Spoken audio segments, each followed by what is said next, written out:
ancestors as less smart versions of ourselves. After all, they didn't invent smartphones or the internet or toilet, golf. Truly visionary stuff. But actually, our ancestors were much smarter than many of us give them credit for. And some things they created have baffled scientists for centuries. From structures only giants could have built, to a computer that predates the age of Jesus. It's time to take a look at some of the oldest technologies that even scientists जी हाँ दोस्तों, can't explain. ये है video.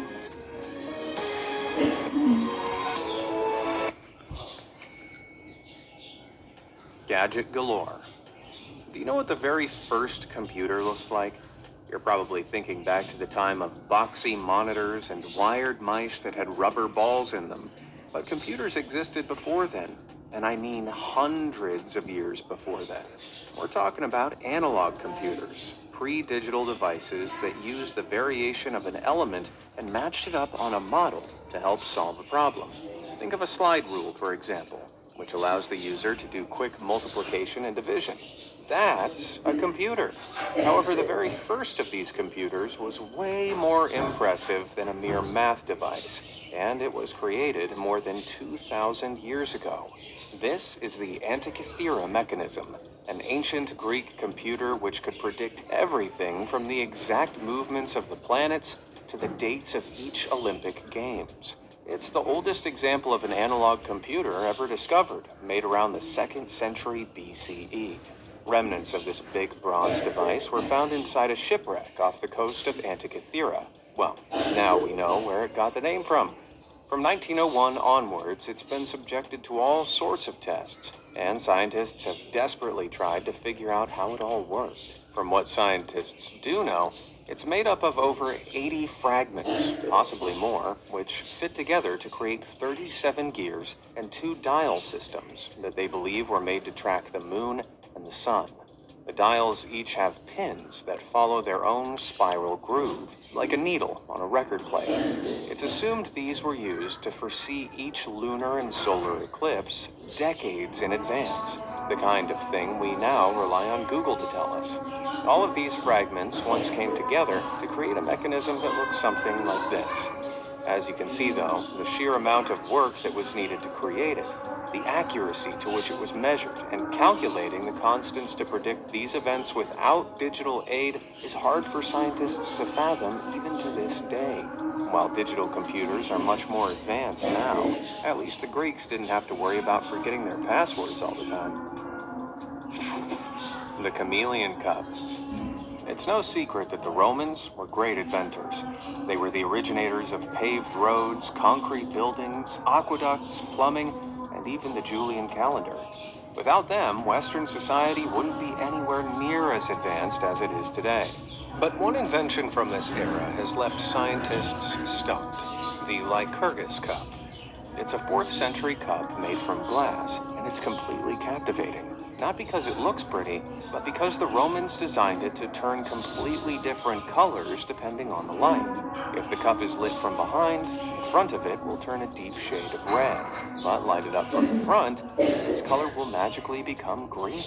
Pretty cool, right? It took the Romans much more than magic to produce this effect, however.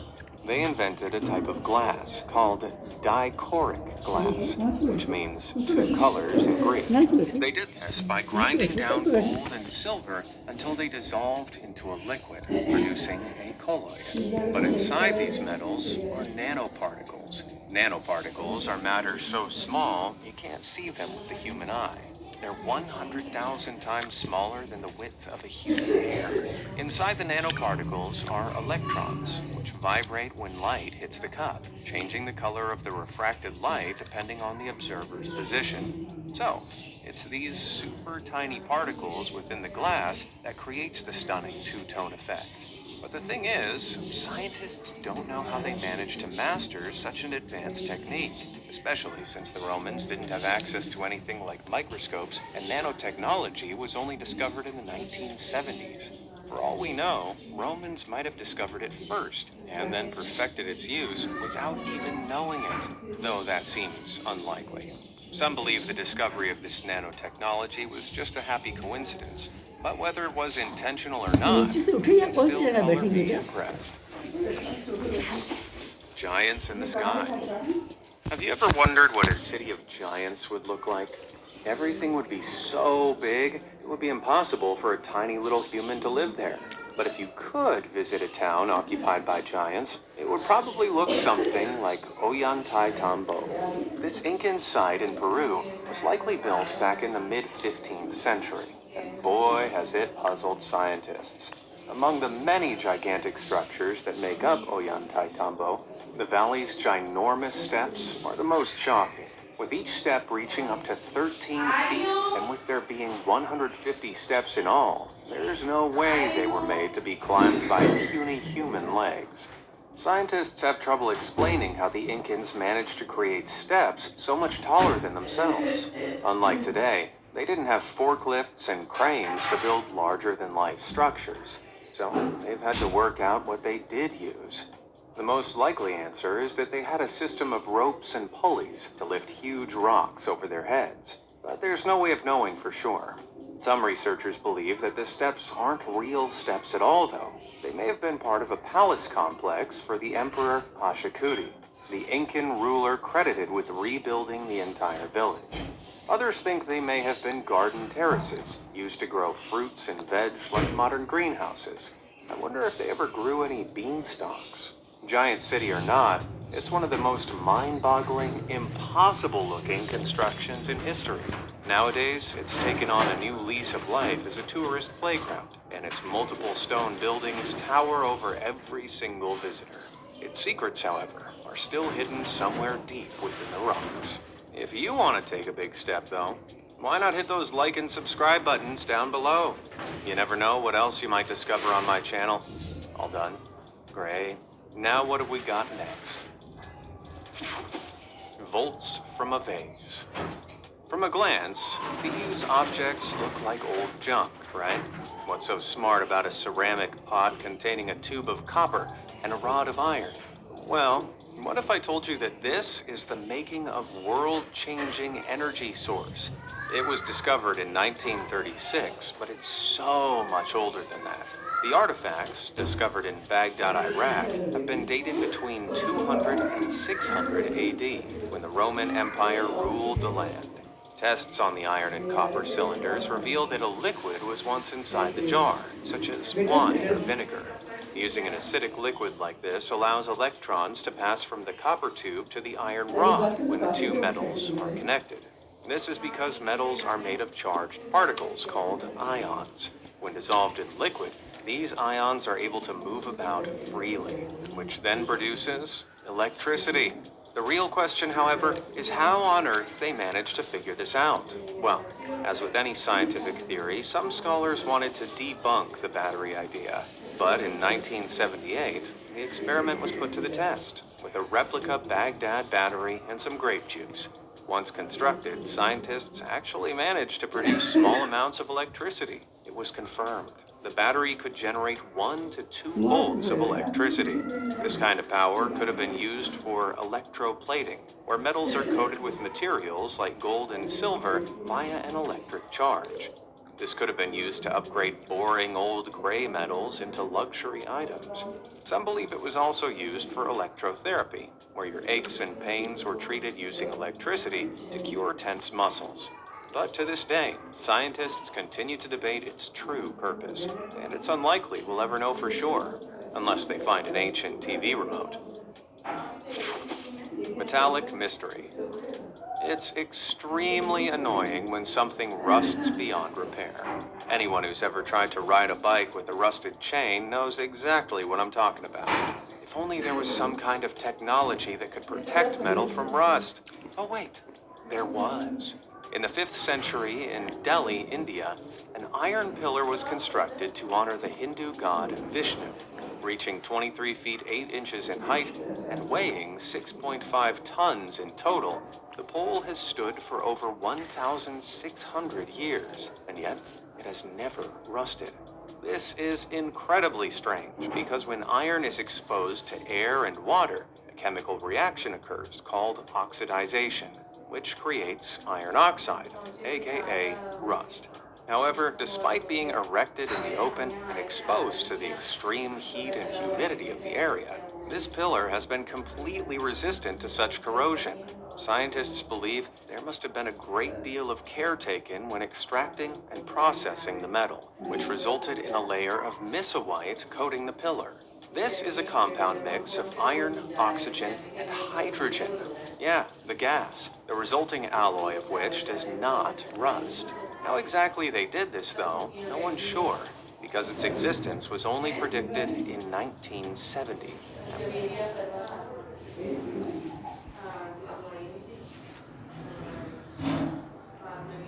Because its existence was only predicted in 1970, at which point no one had actually seen it or realized the ancient pole was coated in it. Scientists are still racking their brains trying to figure out how this technology was developed, with companies spending top dollar to find ways of creating misohyte themselves. And yet, 1600 years ago, people of the time forged a metal that would not rust with comparatively rudimentary knowledge and tools.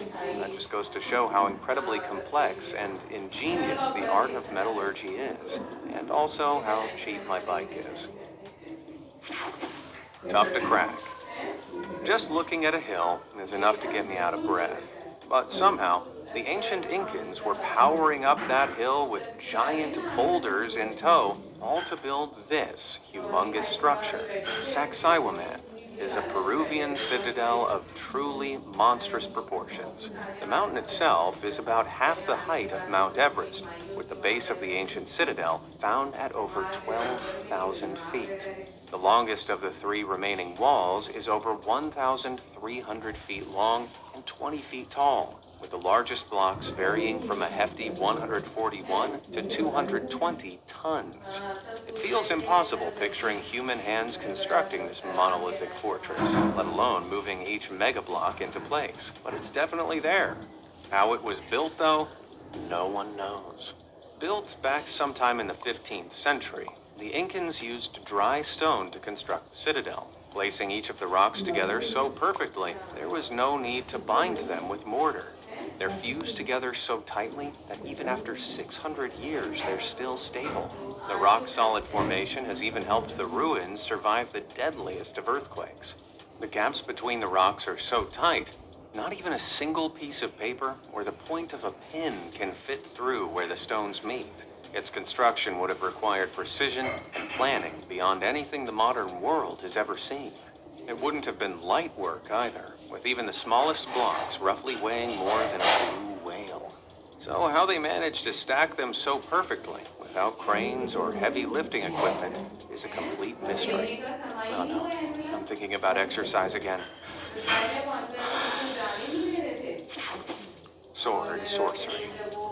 Over 1,000 years ago, in Syria's capital of Damascus, the local blacksmiths here were known as legendary weapon makers, not because they made the biggest weapons or even the most advanced. In fact, their fame came down to simple swords. Now, this time, iron was used for most simple, short-bladed weapons, as the metal was strong and tough. But the blades were prone to breaking, as iron doesn't have a high elastic limit. They would add carbon to try and make the blades more flexible, but too much carbon made the metal brittle, prone to shattering. However, the blacksmiths of Damascus sourced iron ore with the perfect carbon content, known as Wootz steel, which gave the swords that all-important high elastic index. These Wootz ingots were expertly forged into long Damascus blades, which became renowned for being tough but flexible, resistant to shattering, and were easily identifiable from the distinctive patterns of banding found along them. Their reputation inspired legends, with swords of Damascus steel fabled to be able to slice cleanly through rifle barrels, tree trunks, and even rocks. Initially, scientists dismissed the legend. Yes, the steel had been strong, but not that strong, surely. However, on closer inspection of Damascus steel relics in 2006, scientists discovered carbon nanotubes in one of the blades. This meant the blade was super plastic, able to deform well beyond its usual breaking point while being super hard at the exact same time. Tragically, though, in the 1700s, the method of making Wootz steel was tragically lost. Scientists have been left baffled ever since by exactly how such an incredible metal was created at the time. And while you can buy similar pattern-layered Damascus steel today, real Damascus steel hasn't been crafted in over 300 years. Well, at least that cut to the point. Superior sword.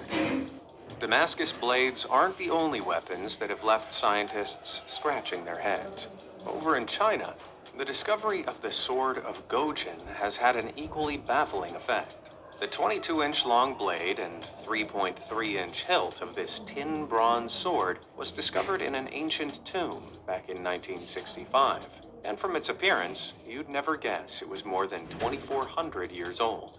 Created sometime between 771 to 476 BCE, the sword has barely tarnished with age, a feature that hasn't been observed in many other artifacts from this period. The sword itself was believed to have been created for Gojin, one of the last kings of the long-lost state of Yue. Despite being buried in damp conditions for more than 2 millennia, the sword is sharp, with tests affirming that it still has the structural integrity to cut cleanly through a stack of paper. But how has this defied the test of time? Put simply, scientists aren't sure. They believe it may be something to do with the chemical composition of the sword itself, with the blade formed predominantly of copper. But the edges contain more tin content, which makes them harder and more able to keep a sharp edge. The sword was also found in a near airtight scabbard, but swords found in similar situations have historically suffered from at least some degree of minor tarnish. But the Gojin sword is, in a word, perfect. Perfectly baffling to scientists, I'm sure. Wildfire on water. A fire that gets out of control can be incredibly dangerous, which is exactly why the Byzantine Empire harnessed firepower for war. According to historical records and illustrations, Greek fire was an incendiary weapon utilized by the Byzantine Empire around 670 CE, one that was able to burn ships even as they were surrounded by water. How? By setting the very water ablaze too. Now, very little is known about the death delivery device itself, as records around it are incomplete. It could have been as big as a building, or smaller than a car. But the power of this invention came from the fuel used to feed such a destructive fire. Historians have never found the exact ingredients, meaning we'd never be able to recreate it again. That's probably a good thing for us. But for the Byzantines, it was an essential part of their weapons arsenal. It's likely that petrol or naphtha, which is another highly flammable liquid, was mixed together with sulfur or pitch. Pitch itself is made from petroleum and coal tar, a very powerful substance that repels water, making it capable of forming a coat on the water's surface that was able to burn and offer their enemies no respite. While scientists generally agree that the Byzantines used pressurized nozzles to aim this deadly liquid at their foes, they have no idea how they lit this deadly mixture, or how they were able to put it out again. Thanks to that all-powerful chemical makeup, once ignited, they would have needed sand or vinegar to stop its spread. And how could they do that if it was raging on water? Making the cut. The ancient Roman era is known for its beautiful sculptures, with busts, statues, and reliefs carved out in immaculate detail in order to preserve a scene or person from history. However, one carving in particular really intrigues the historical and scientific communities. This column drum. Not for how round it is or what building it was meant for, but for the incisions you can see lined up perfectly along it. Those deep cuts could only have been made by 4 separate saw blades, separated by a few inches, all perfectly aligned. Their consistency and the power needed to achieve this can only have come from a machine. But ancient Rome existed between the 8th century BCE to 476 CE, more than 1,000 years before modern sawing machinery was invented. So how was this even possible? Well, a relief carved into the sarcophagus of a long-dead miller might hold the answer. In it, a mechanical contraption can be seen, seemingly powered by a large water wheel, which in turn powered a stone sawing device. Reconstructions of such a contraption have been put together to look something like this. And while it seems like some sort of complex Rube Goldberg machine, the science behind it appears to make sense. Water drives the wheel, which has a cog extended on a pole attached to it. As the wheel turns, the cog, slotted to fit along a second cog, turns in tandem. This cog powers two separate wheels on either side of the cog's housing, each attached to a saw, suspended within a frame over a stone block, which drive forward and back in line with the rotation of the wheels. It seems complex at first, but when matched up with those relief designs, it's genius. The ancient Romans really developed stone-cutting saws. But why leave 4 identical lines over one column drum? What was the point of that? It might be that the drum was just a test, or perhaps someone was trying to slice off a slab, or maybe they were just testing out a design. While the exact reason why is lost to history, there can be no doubt of the brilliance and ingenuity behind it. Riddle of the Rocks. To an outsider, this mysterious tech might look like a bunch of stones, which, to be honest, is true. But they're the most famous bunch of stones around, aside from the Rolling Stones, but that's another video. It's the Hostinger Black Friday sale. Web hosting now from only ₹4.99 a month. Get Famous bunch of stones around, aside from the Rolling Stones, but that's another video.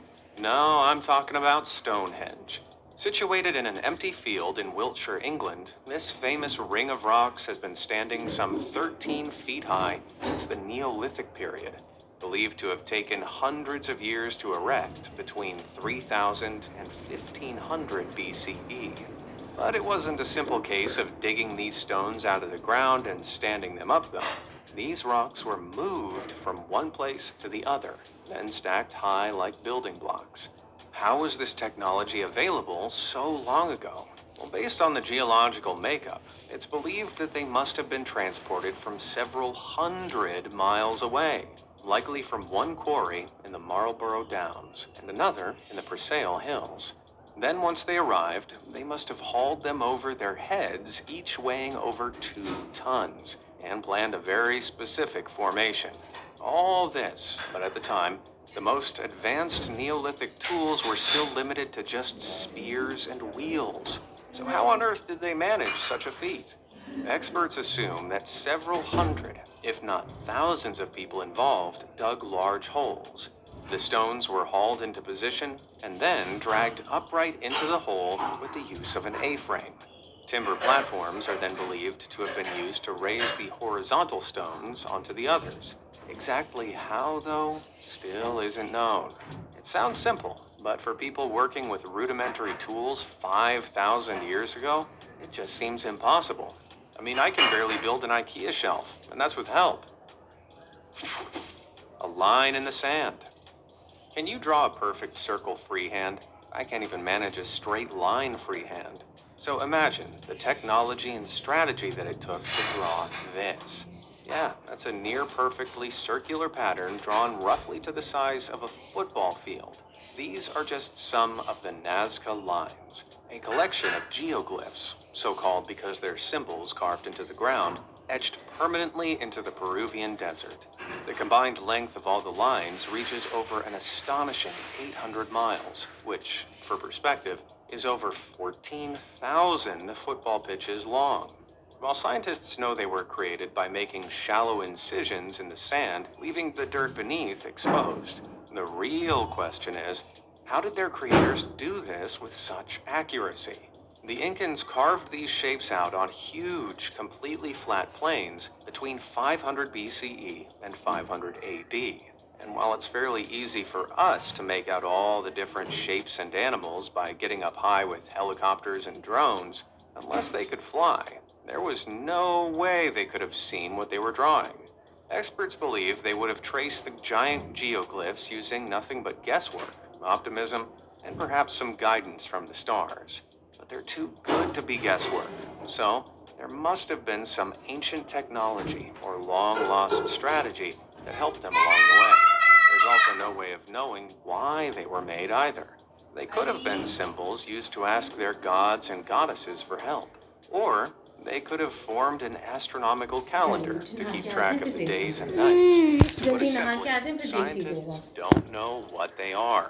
One thing we do know, though, is that the Incans made sure we'd never lose sight of them. Which technology